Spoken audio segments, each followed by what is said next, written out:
আসসালামু আলাইকুম। আজকে আমরা চলে আসছি ঐতিহাসিক সৈয়দপুর কয়লাঘাট হাটে। আজকে 2026 মের 15 তারিখ, রোজ শুক্রবার। আজকে কিন্তু হাট পুরো জমজমাট।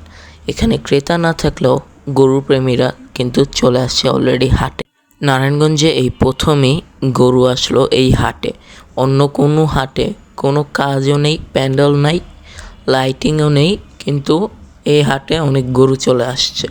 তো আপনারা বাসায় বসে থেকে কি করতেছেন ভাই? তাড়াতাড়ি চলে আসেন ঐতিহাসিক সৈয়দপুর কয়লাঘাট কুরবানির পশুর হাটে।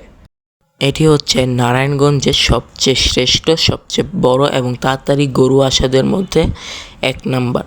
তো দেখতে পাচ্ছেন যে এখানে ট্রলার মানে নৌপথ থাকার কারণে এখানে গরুগুলো তাড়াতাড়ি চলে আসছে।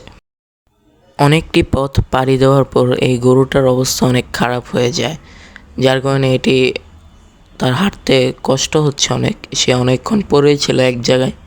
আলহামদুলিল্লাহ এখন তার শরীরটা সুস্থ হওয়ার কারণে তাকে তার জায়গা নিয়ে যাওয়া হচ্ছে।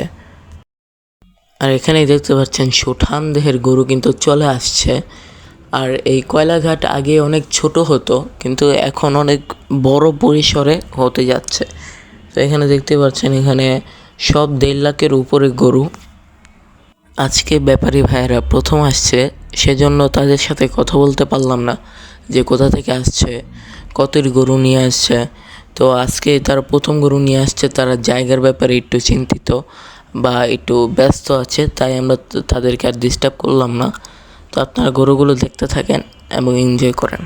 সভার থেকে বাড়িতে মহল্লার রাস্তা গাড়িতে যদি ছুইটা যায় একবার খাইস না গুতা পুলিশ না দৌড়াইতে টুকি না জমাইরা খারিতে সকালে ক্ষীরইব বাড়িতে আতর মাইখা পাঞ্জাবিতে সবাই খারাপ নামাজে এক লগে জামাতে খবর এখন দেরি।